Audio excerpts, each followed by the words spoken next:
Hi, good day everyone, and welcome to this week's Discourse on Gender and Religion. It is presented by Amanda Richardson, Sabrina Mohammed, Stacey Ganja, Ariel Polaya, and Nisha Exeter. I hope you enjoy. Thank you. Just to cover some basic definitions so there won't be any confusion. Religion, according to Emily Durkheim, is a unified system of beliefs and practices related to sacred things. Gender, according to Mooney 2008, is the social definitions and expectations associated with being male or female. Gender inequality, refers to a legal, social, and cultural situation in which sex and/or gender determine different rights and dignity for men and women, which are reflected in their unequal access to or enjoyment of rights, as well as the assumptions of stereotyped social and cultural rules. Our objectives are to explore gender inequality in various religious beliefs, to examine the acceptance of homosexuality in various religious beliefs, and to explore the sociological perspectives and their views on religion.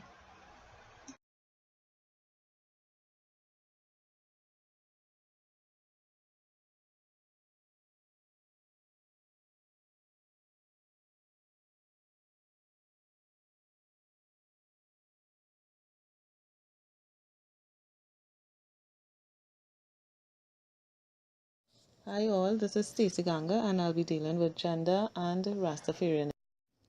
Gender discrimination is inescapable in spite of all the names used. As previously stated, Rastafarianism's gender roles in Rastafarianism. Rasta women are regarded as housekeepers and childbearers.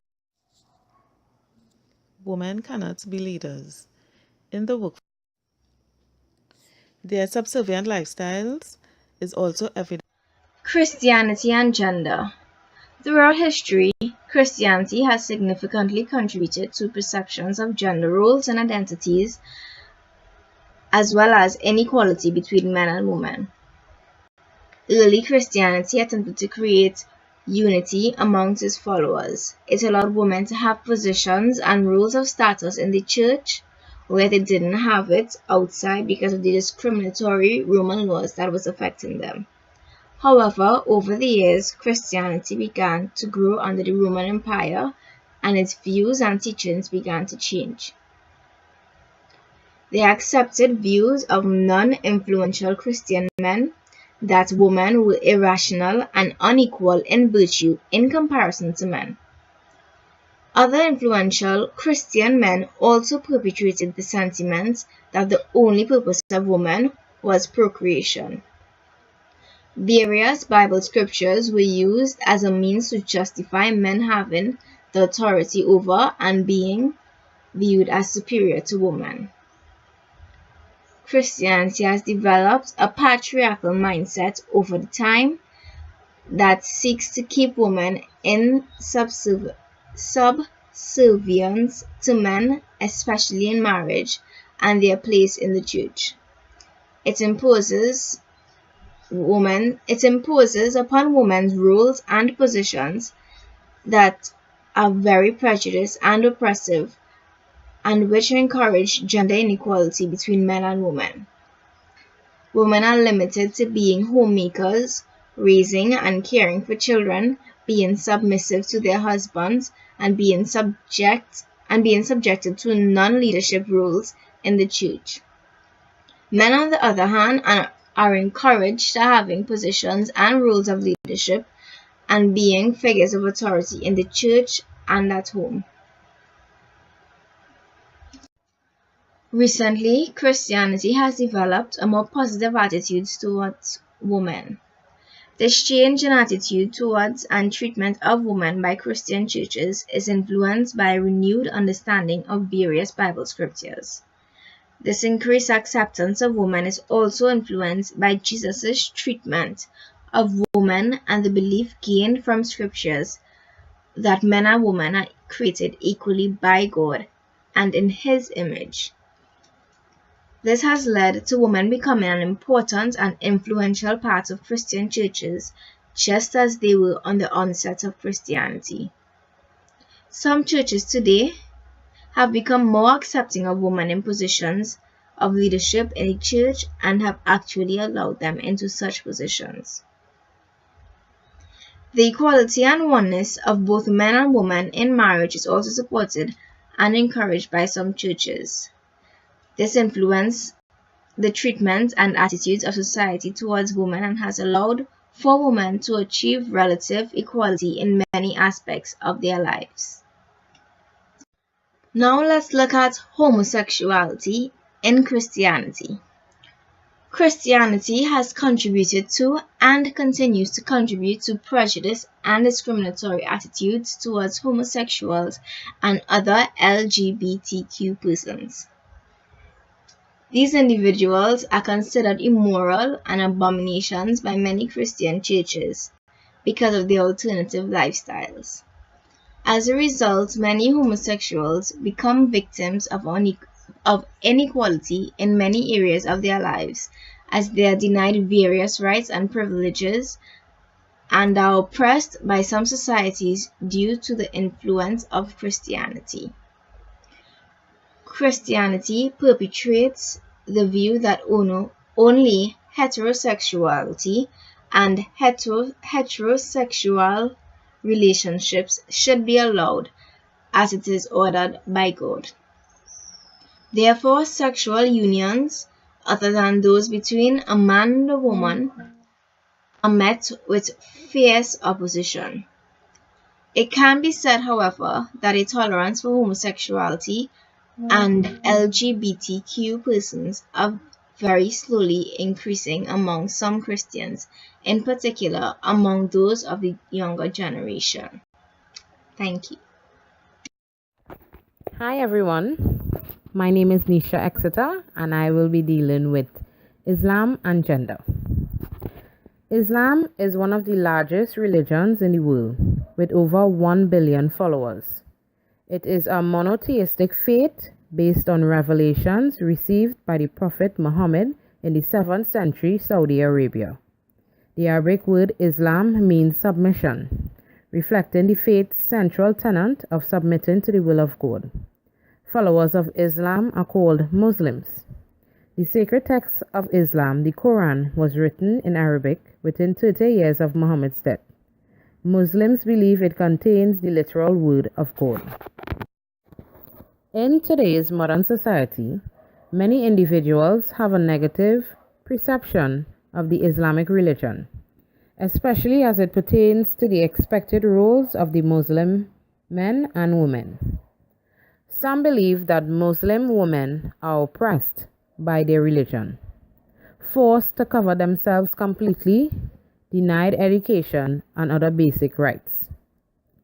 It is true that Muslim women, like women all over the world, have struggled against inequality and restrictive practices in education, workforce participation, and family roles. Many of these oppressive practices, however, do not come from Islam itself, but are part of local cultural traditions. To think about the difference between religion and culture, ask yourself if the high rate of domestic violence in the United States is related to Christianity, the predominant religion. Islam gives women a number of rights, some of which were not enjoyed by Western women until the 19th century. For example, until 1882, the property of women in England was given to their husbands when they married, but Muslim women always retained their own assets. Muslim women could specify conditions in their marriage contracts, such as the right to divorce should their husband take another wife. Also, Muslim women in many countries keep their own last name after marriage. The Quran explicitly states that men and women are equal in the eyes of God. Furthermore, the Quran instructs Muslims to educate their daughters as well as their sons. It insists that women have the right to refuse a prospective husband. It gives women the right to divorce in certain cases, and it also gives women rights if their husband divorces them. Islam grants women many rights in the home and in society. Among them are the right to earn money, to financial support, to own property, to an education, to an inheritance, to being treated kindly, to vote, to a bridal gift, to keep their maiden name, to worship in a mosque, to a divorce, and so on. Now let's look at some gender roles in Islam. Husbands are the guardian of their families. Women and men are the wheels that make a vehicle work. However, men are given a larger proportion of qualities that make them stronger in terms of guarding their families. Islam has given men the responsibility of supporting their women and their families. Every husband has the obligation to provide for the sustenance of his wife. She should be provided with adequate food, a comfortable home, suitable clothes, and other basic amenities of life. He should always bear in mind that this woman has disassociated herself from her parents, brothers, sisters, relatives, and friends, and has joined him to share all the ups and downs of life. The husband should satisfy his wife's physical needs. In order to bring peace and prosperity in the married life, both the wife and the husband should take care of each other's sentiments and emotions. Gender roles continued. Be loving and caring to your wife. A man should understand that the woman he marries also has her own rights and desires towards her life, freedom and expectations from her husband. She must not be taken as a servant. Therefore, it is important that he meets the requirements of his wife, while a wife meets her set of requirements. Husbands have to be there for their wives during pregnancy. There is no argument on how modern age men sometimes disregard the importance and pain during pregnancy and treat it as an ordinary condition. However, Islam has given great significance to this matter as well. During this sensitive matter, it is not just a test for the wife alone, but also for the husband, as they will be giving birth to their future generation. Husbands are to bring up children together with their wives. Men and women play their part in giving birth to the fruit of the marriage, that is, children. Often our society dumps the matter of bringing up children on the wife alone, while ignoring that a father is equally responsible for this duty as well. Neither is it fair on a mother to wake up in the middle of the night to attend to the needs of a crying baby, nor is it fair on a mother to be held responsible alone. It is the right of the husband to help his wife, as well as an act of kindness. Gender roles continued. The wife's role is to be her husband's equal partner, supporter, and helper in life and in their spiritual journey together. Islamic wives are charged by the Quran with taking care not only of their husband's emotional and physical needs, but also of his household and any children they may have. If entrusted with her husband's money, the Quran says that she must carry out any related duties thriftily and efficiently. She must also nurture her marriage by loving her husband unconditionally and forgiving him of small mistakes. Husbands and wives are both responsible for aiding their spouse in the attainment of paradise. For example, wives are expected to dispense wise and thoughtful advice on the matters of morality and religion.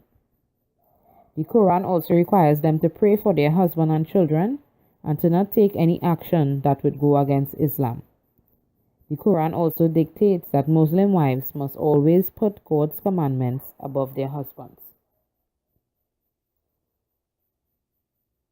The Quran emphasizes that wives should obey their husbands. However, this does not mean that they are slaves. It means that they should look to their husbands for guidance, indulge his wishes as he is urged to indulge hers, and refrain from action or words that have the potential to harm him. One of a Muslim's wife's most important duties is to watch over what belongs to her husband. This means never divulging his secrets to anyone, keeping marital problems and intimate issues inside the marriage, and always guarding his honor and reputation. A Muslim wife must be a sounding board for her husband and a source of counsel, someone he can speak with honestly on any subject without risking judgment or reproof. Now we're going to look at the functionalist perspective on religion. The structural functional approach to religion has its roots in Emily Durkheim's work on religion. Durkheim argued that religion is, in a sense, the celebration and even self-worship of human society. Given this approach, Durkheim proposed that religion has three major functions in society: to provide social cohesion, to help maintain social solidarity through shared rituals and belief, social control to enforce religious-based morals and norms to help maintain conformity and control in society, and it offers meaning and purpose to answer any existential questions. Religion, he argued, was an expression of social cohesion. The primary criticism of the structural functional approach to religion is that it overlooks religion's dysfunctions. For instance, religion can be used to justify terrorism and violence. Religion has often been the justification of and motivation for war. In one sense, this still fits the structural functional approach as it provides social cohesion among the members of one party in a conflict. For instance, the social cohesion among the members of a terrorist group is high, but in a broader sense, religion is obviously resulting in conflict without questioning its actions against other members of society. And now for the conflict perspective. With this social conflict approach, Karl Marx argues that religion plays a significant role in maintaining the status quo. Marx argues that religion accomplishes this by promising rewards in the afterlife rather than in this life. By focusing attention on other worldly items, religion pacifies members by providing a worldview that deflects attention that would otherwise be directed at the inequalities of this world. It reinforces and promotes social inequality and conflict. It also leads to violence when it comes to religious differences. Now we will take a look at the symbolic interactionist perspective on gender and religion.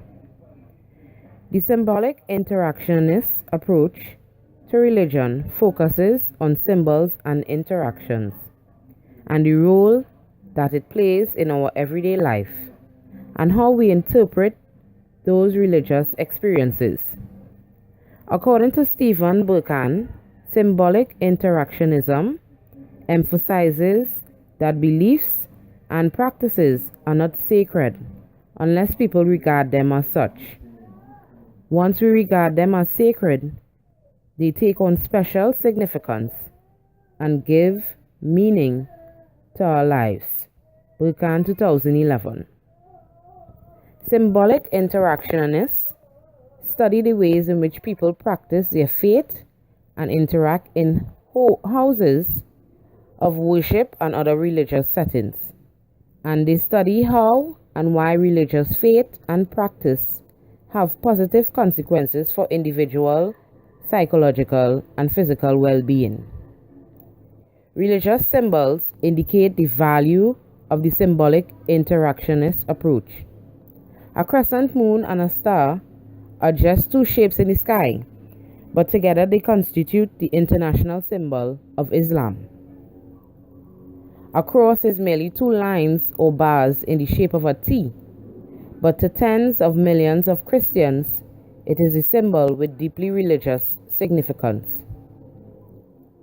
A Star of David consists of two superimposed triangles in the shape of a six-pointed star, but to Jews around the world, it is a sign of their religious faith and a reminder of their history of persecution. Religious rituals and ceremonies also illustrate the symbolic interactionist approach.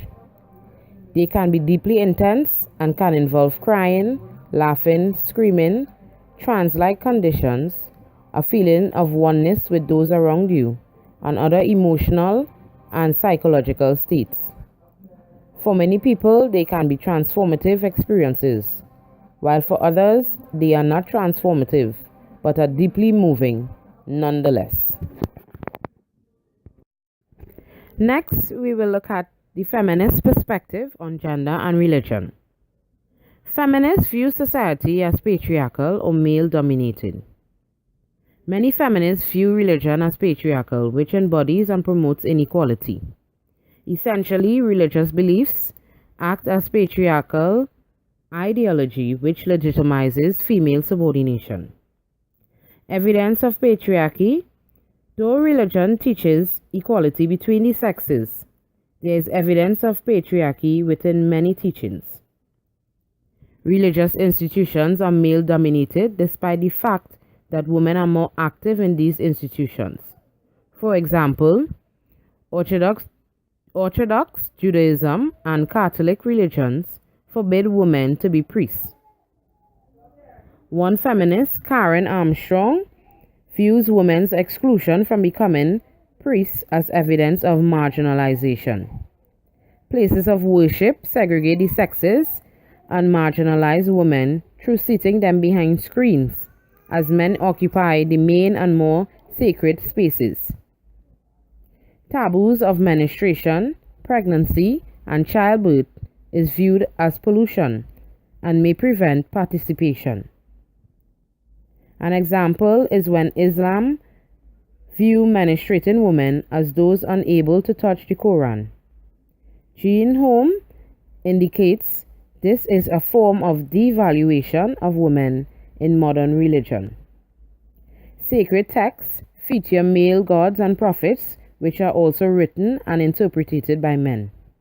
Stories depict anti-female stereotypes like Eve in the Christian story of Genesis, retelling humanity's fall from grace and expulsion from the Garden of Eden. Religious laws and customs provide fewer rights for women, such as in access to divorce. Religion's influence on norms can lead to inequality for women, like genital mutilation and punishment for sexual transgressions. Religion legitimizes and governs women's domestic and reproductive roles.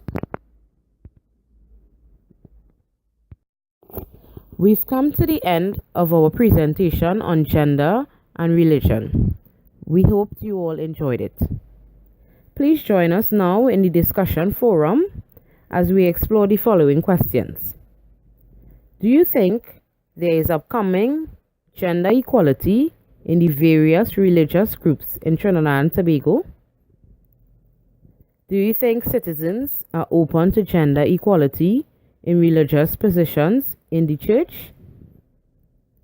How significant is the influence of world religions on gender inequality and the social status of women? Which of the theoretical perspective on religion makes the most sense to you? Explain your choice. Thank you.